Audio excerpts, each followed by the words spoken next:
જય શ્રી કૃષ્ણ વિદ્યાર્થી મિત્રો। તો આગળના લેક્ચરોની મારફતે આપણે જોયું બાયોલોજીકલ ક્લાસિફિકેશન નામનું બીજું ચેપ્ટર આપણે ભણી રહ્યા હતા, જેની અંદર આપણે વિવિધ સજીવોનું વર્ગીકરણ, 5 સૃષ્ટિય વર્ગીકરણ જે પેલા આરએચ વિટેકરે આપેલું, જેને આપણે કહીએ છીએ 5 કિંગડમ ક્લાસિફિકેશન, એના આધારે આપણે વિસ્તૃત માહિતી મેળવી।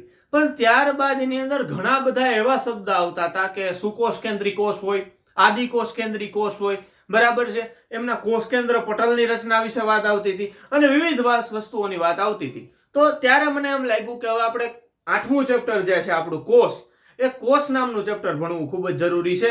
તો આજે આપણે ચાલુ કરવા જઈ રહ્યા છીએ આપણો 11 સાયન્સ બાયોલોજીનું 8મું ચેપ્ટર, બરાબર, ચેપ્ટર 8 કોષ એટલે કે જીવનનો એકમ કોષ। આખા ચેપ્ટરનું નામ છે જીવનનો એકમ કોષ અને આપણું ચેપ્ટર છે કોષ। જીવનનો એકમ કોષ કઈ રીતે, તો કે એ જ આપણે આ લેક્ચરની અંદર સમજવાના છીએ। કોષને જીવનનો એકમ શું કામ કહેવામાં આવે છે, બરાબર છે। હવે આખું ચેપ્ટર શરૂ કરીએ એ પહેલા થોડીક અમથી બેઝિક વાત કરી દઉં તો આપણે આગળના ધોરણની અંદર એટલે કે 9મા ધોરણની અંદર શું ભણીને આવ્યા છીએ। 9મા ધોરણની અંદર પણ કોષ નામનું ચેપ્ટર આવતું હતું। એ કોષ નામના ચેપ્ટરની અંદર આપણે શું શું ભણ્યા હતા, તો કે કોષની શોધ કઈ રીતે થઈ સૌપ્રથમ એ, તો ત્યારે આપણે એક વાત આવતી હતી કે રોબર્ટ હુક નામના વૈજ્ઞાનિકે સૌપ્રથમ ઓક નામના જે વૃક્ષ છે એની છાલ ઉખેડીને એ છાલને માઇક્રોસ્કોપમાં જોઈ અને એમાંથી જે એને એ ઓરડાઓ જેવી રચના દેખાણી, ઓરડાઓ એટલે એકદમ ખાના ખાના જેવી રચના દેખાણી, બરાબર। અને એને એ ઓરડાને નામ આપ્યું સેલ। શું કામ સેલ નામ આપ્યું એ પણ આપણે 9માની ટેક્સ્ટમાં વાત આવતી હતી કે ઓરડાઓ હોય ને એને લેટિન ભાષામાં સેલ કહેવાય, બરાબર। અને એ સેલના આધારે એમને ઓરડાઓ એટલે કે કોષો તરીકેનું નામ આપ્યું, બરાબર છે। એ વાત આપણે આગળ ભણી ચૂક્યા છીએ। હવે કોષ વિશે આપણે એવી ચર્ચા કરવાની છે કે આપણા ચેપ્ટરનું નામ ખાલી કોષ નથી, ચેપ્ટરનું નામ છે જીવનનો એકમ કોષ। તો જીવનનો એકમ કોષ શું કામ છે, જીવનનો એકમ કોષ શું કામ છે, એના વિશે આપણે ચર્ચા આજના લેક્ચરમાં કરશું અને કોષ શું છે એ કરીને ખાસ કરીને ચર્ચા આજના લેક્ચરમાં કરશું, બરાબર। તો જીવનનો એકમ કોષ શું કામ છે, તો કે સજીવ શરીરના પાયાનો અથવા મૂળભૂત એકમ જ કોષ છે। કઈ રીતે, તો સજીવ શરીરના 2 પ્રકાર હોય જનરલી। કોષને આધારે સજીવોના કેટલા પ્રકાર હોય, કોષને આધારે સજીવોના 2 પ્રકાર હોય, બરાબર છે। સજીવોના પ્રકાર કેટલા હોય કોષને આધારે સજીવોના 2 પ્રકાર હોય, કાં તો એક કોષી સજીવો હશે, બરાબર છે, અને કાં તો હશે બહુકોષી સજીવો। એક કોષી સજીવો એટલે કેવા સજીવો હોય, તો કે જેનો એક જ કોષ છે ને સંપૂર્ણ કાર્ય કરવા માટે સક્ષમ હોય, એટલે કે એની પાસે એક જ કોષ દ્વારા દરેક કાર્ય પોતે કરી શકે। કેવા કાર્ય હોય, તો કે પેલું રુધિરાભિસરણ તંત્ર એક કોષને આધારે હાલતું હોય, બરાબર। એમાં રુધિરાભિસરણ તંત્ર હોય નહીં પણ ચાલતું હોય, પછી તો કે શ્વસન તંત્ર ચાલતું હોય, પછી પાચન તંત્ર, ઉત્સર્જન તંત્ર વગેરે પ્રકારના તંત્રો એક જ કોષમાં ચાલતા હોય, તો એને એક કોષ સજીવ આપણે કહીશું। અને બહુકોષી સજીવો એટલે એવા કોષો કે જેની અંદર વિવિધ પ્રકારના કોષો ભેગા થઈ અને કોઈ એક કાર્ય કરવા સક્ષમ હોય એવા અંગોનું નિર્માણ કરતું હોય, એવા પ્રકારના સજીવોને આપણે બહુકોષી સજીવ કહીશું, બરાબર છે। તો સજીવ શરીરના અહીંયા આપણે એવી ખ્યાલ આવે કે સજીવ શરીરનો આધારભૂત એકમ જ કોષ છે। એક કોષી સજીવ હોય તો ભલે, બહુકોષી સજીવ હોય તો ભલે, આધારભૂત એકમ જ કોષ છે। તો આ સાથે જ આપણે શરૂ કરીએ પહેલું જ આપણું ચેપ્ટર, અથવા તો આપણા 8મા ચેપ્ટરનો પહેલો જ એકમ કોષ શું છે। 8મા ચેપ્ટરનો પહેલો ટોપિક કોષ શું છે, બરાબર, અથવા તો કોષ એટલે શું, બરાબર છે।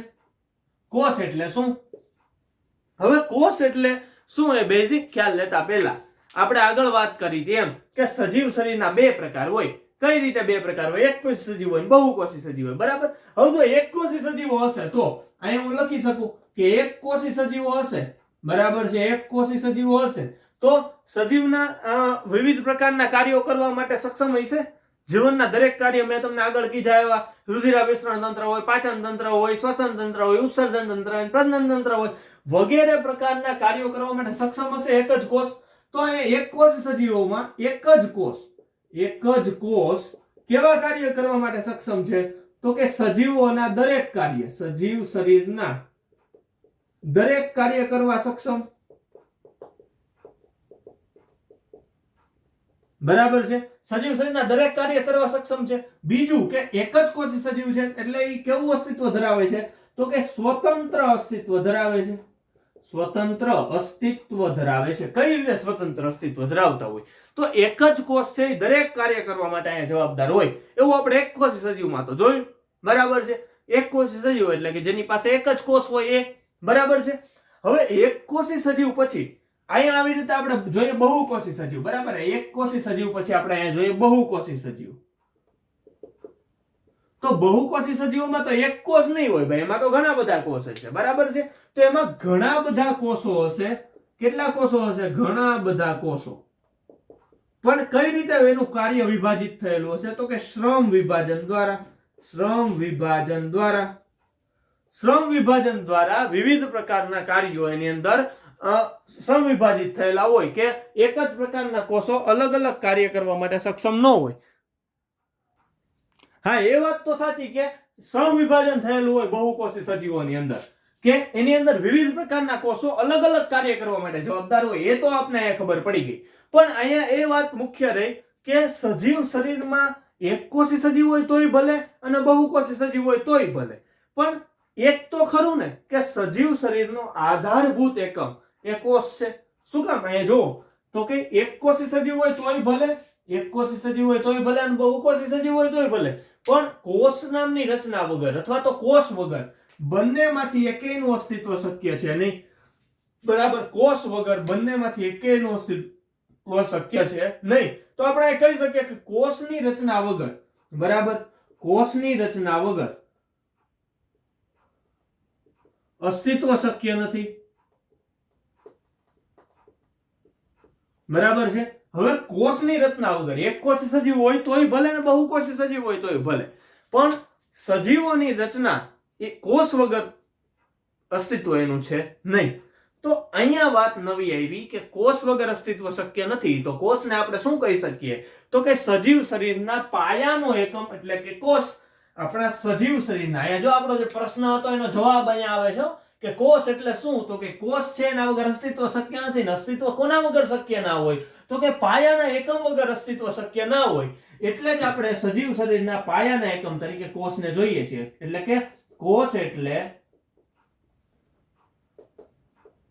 સજીવ શરીરનો, બરાબર છે, સજીવ શરીરનો પાયાનો એકમ. સજીવ શરીરનો પાયાનો એકમ એટલે કોષ. પાયાનો એકમ એટલે કે મૂળભૂત એકમ એટલે કે કોષ.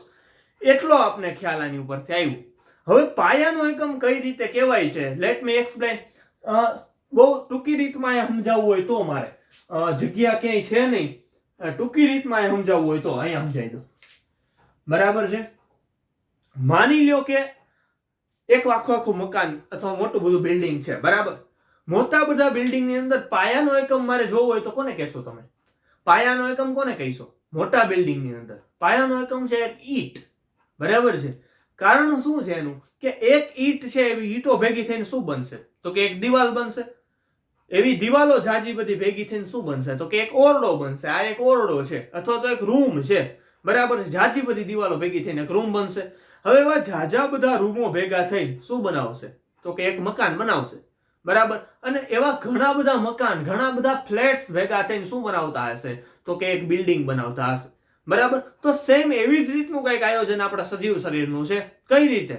તો કે એક કોષ હોય એવા ઘણા બધા કોષો ભેગા થઈને શું બનાવતા હશે? તો કે પેશી બનાવતા હોય. બરાબર છે. હવે આવી ઘણી બધી વિવિધ પ્રકારની પેશીઓ ભેગી થઈને અંગતંત્ર બનાવે. વિવિધ પ્રકારની પેશી ભેગી થઈને અંગો બનાવે. બરાબર છે. એક જ પ્રકારની પેશીઓ ભેગી થઈને એક પ્રકારનું અંગ બનાવે. હવે એવા ઘણા બધા અંગો ભેગા થઈને કોઈ ચોક્કસ પ્રકારનું અંગતંત્ર બનાવતા હોય. બરાબર છે. જેમ કે પાચન તંત્રની વાત કરીએ તો ચોક્કસ પ્રકારના અંગો ભેગા થઈને પાચન તંત્રનું નિર્માણ કરતા હોય. બરાબર છે. હવે એવા અલગ અલગ પ્રકારના અંગતંત્રો એટલે કે પાચન તંત્ર હોય, શ્વસન તંત્ર હોય, ઉત્સર્જન તંત્ર હોય, એવા અલગ અલગ પ્રકારના તંત્રો ભેગા થઈને શું બનાવતા હોય? આપણું આખું એક બોડી. બરાબર છે. તો કઈ રીતે? તો કે જેમ એક બિલ્ડિંગ હોય. બરાબર. બિલ્ડિંગ. બરાબર. બિલ્ડિંગ નો પાયાનો એકમ શું છે? તો કે ઈંટ. એવી રીતે સજીવનું શરીર છે. સજીવ શરીર એના પાયાનો એકમ શું થયો? કોષ. આપણે આગળ જયારે બેઝિક વાત ભણતા હતા, 8મા ધોરણની અંદર કોષ ભણતા હતા, ત્યારે આપણે ડુંગળીના કોષ જોયા હતા, ગાલના કોષ જોયા હતા. ત્યારે આપણે આ ખ્યાલ આવ્યો હતો કે સજીવ શરીરના પાયાનો એકમ કોષ છે. પણ એ પાયાનો એકમ છે કઈ રીતે, એ કેમ ખ્યાલ આવે? તો કે જેમ ઈંટો ભેગી થઈને આખું બિલ્ડિંગનું નિર્માણ કરે છે, પાયાનો એકમ બિલ્ડિંગનો ઈંટ છે, એવી રીતે સજીવ શરીરના પાયાનો એકમ છે કોષ. બરાબર. શા માટે? તો કે વિવિધ પ્રકારના કોષો ભેગા થઈને શું બનાવતા હોય? તો કે પેશી બનાવતા હોય. પેશી બનાવી ભેગી થઈને શું બનાવતી હોય? કોઈ અંગ બનાવતી હોય. અંગ ભેગા થઈને શું બનાવતા હોય? અંગ તંત્ર બનાવતા હોય. અને અંગ તંત્રો ભેગા થઈને શું બનાવતા હોય? શરીર. તો સજીવ શરીરના પાયાનો એકમ કોષ શું કામ કહેવામાં આવે છે? કારણ કે બિલ્ડિંગ બ્લોક્સ તરીકે કાર્ય કરે. સજીવ જેમ બિલ્ડિંગ બ્લોક્સ તરીકે ઈંટ હોય છે, એમ સજીવ શરીરની અંદર એક પાયાના એકમ તરીકે, એક મૂળભૂત એકમ તરીકે શું કેની હાજરી હોય? તો કે કોષની હાજરી હોય છે. બરાબર છે. એ તો આપને ખ્યાલ આવી ગઈ. હવે જો કોષની હાજરી પાયાત્મક એકમ તરીકે અથવા તો એના એકદમ મૂળભૂત એકમ તરીકે હોય, તો એનો મતલબ એ થયો કે સજીવ શરીરની રચનાના મૂળભૂત એકમ તરીકે કોષ આવતો હોય. બરાબર છે. સજીવ શરીરની આખી રચના છે એકદમ વાઇડ, એની અંદર મૂળભૂત એકમ તરીકે શું આવતું હોય? કોષ. તો રચનાના મૂળભૂત એકમ તરીકે છે, તો હું એને શું કહી શકું? તો કે રચનાત્મક એકમ કહી શકું? તો હા સાહેબ, રચનાત્મક એકમ શરીરના બંધારણના રચનાત્મક એકમને કોષ કહી શકાય. હો ભાઈ. એટલે કે સ્ટ્રક્ચરલ યુનિટ એટલે કે કોષ આપણે કહી શકીએ. તો એક શબ્દ આપણે મળ્યો રચનાત્મક એકમ. પછી બીજું એ છે કે સજીવ શરીરના દરેક કાર્ય, જો અહીંયા વાત કરીએ, સજીવ શરીરના દરેક કાર્ય કરવા માટે સક્ષમ, બરાબર છે, દરેક કાર્ય કરવા માટે સક્ષમ છે કોષ. દરેક કાર્ય કરવા માટે સક્ષમ છે. તો એને આપણે કાર્ય કરવું એટલે કે ક્રિયા કરવી. તો દરેક કાર્ય કરવા માટે સક્ષમ છે એટલે આપણે એને ક્રિયાત્મક એકમ કહી શકીએ. ક્રિયાત્મક એકમ પર કહી શકાય. બરાબર છે. એટલે કે ફંક્શનલ યુનિટ પણ કહી શકાય. તો હારોહાર એક વ્યાખ્યા આપવી જરૂરી થઈ કે સજીવ શરીરની અંદર જે કોષ છે, કોષ એ સજીવ શરીરનો કેવો એકમ છે? તો કે પહેલો આપણે જોઈએ રચનાત્મક એકમ. શું કામ રચનાત્મક એકમ છે? તો એની મૂળભૂત રચનાની અંદર, સજીવ શરીરની મૂળભૂત રચનાની અંદર કોષ આવેલો છે. બરાબર છે. સ્ટ્રક્ચરલ યુનિટ છે. તો કોષ છે એ સજીવ શરીરનો રચનાત્મક અને શું છે? તો કે ક્રિયાત્મક એકમ છે. ક્રિયાત્મક એકમ છે. બરાબર. રચનાત્મક એકમ છે અને ક્રિયાત્મક એકમ છે. રચનાત્મક એટલે કેવો? તો કે સ્ટ્રક્ચરલ યુનિટ. બરાબર છે. સ્ટ્રક્ચરલ. અને ક્રિયાત્મક એટલે ફંક્શનલ. આટલે આપને ખબર પડી ગઈ. તો હા ભાઈ.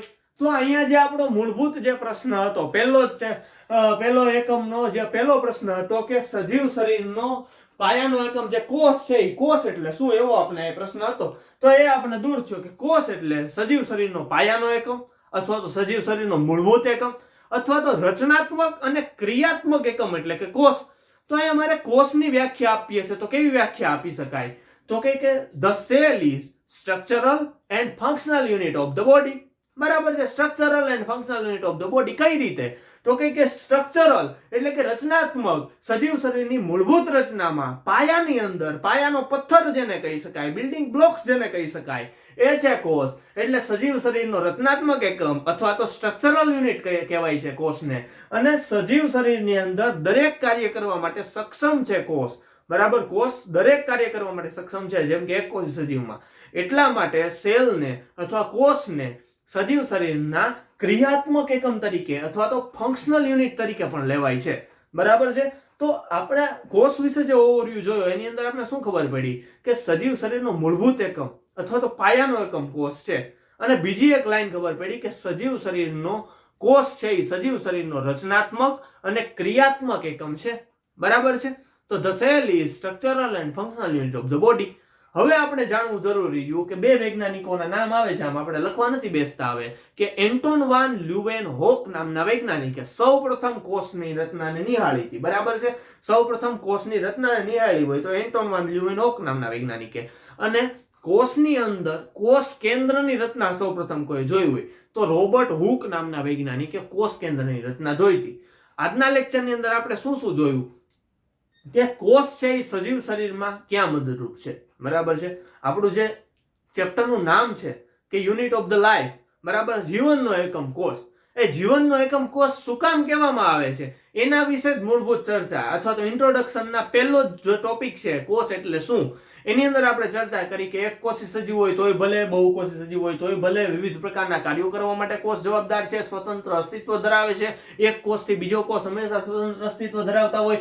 બીજું કે કોષની રચના વગર એક કોષી સજીવ હોય તોય ભલે, બહુકોષી સજીવ હોય તોય ભલે, કોષની રચના વગર એમનું અસ્તિત્વ શક્ય નથી. બરાબર છે. અને અસ્તિત્વ શક્ય નથી એટલે જ આપણે એમને શું કીધું છે, પાયાનો એકમ. પાયાનો એકમ કઈ રીતે કહેવાય મેં સમજાવ્યું કે સજીવ શરીરનો પાયાનો એકમ શું કામ છે કે એના મૂળભૂત એકમ તરીકે, બિલ્ડિંગ બ્લોક્સ તરીકે, જેમ બિલ્ડિંગની અંદર ઈંટ હોય એવી રીતે સજીવ શરીરની અંદર કોષ છે, વિવિધ કોષો ભેગા થઈને જ આખું શરીરનું તંત્ર બનાવે છે. એટલા જ માટે આપણે રચનાત્મક એકમ પણ કીધો. બરાબર છે. અને સાથે સાથે વિવિધ કાર્યો કરવા માટે જવાબદાર છે એટલે આપણે એમને ક્રિયાત્મક એકમ પણ કીધો. તો આજના લેક્ચરની અંદર આપણે ભણ્યા કોષ એટલે શું અને કોષ વિશેની મૂળભૂત માહિતી પ્રાપ્ત કરી. આવતા લેક્ચરની અંદર આપણે કોષવાદ વિશે ચર્ચા કરશું. એમાં વિવિધ વૈજ્ઞાનિકો દ્વારા જે આપેલા કોષ વિશેના કોટ્સ છે અથવા તો કોષ વિશેના સંશોધનો જે આપ્યા હતા એના વિશે વાત આવશે. ત્યારબાદ આપણે ભણશું કોષનું વિહંગાવલોકન. બરાબર. તો આજના લેક્ચરમાં આપણે બેઝિક માહિતી પ્રાપ્ત કરી કોષ એટલે શું. હવે આપણે આગળ ભણશું આવતા લેક્ચરની અંદર. ત્યાં સુધી સારી રીતે આપ ભણી શકો એવી આશા સાથે. આભાર.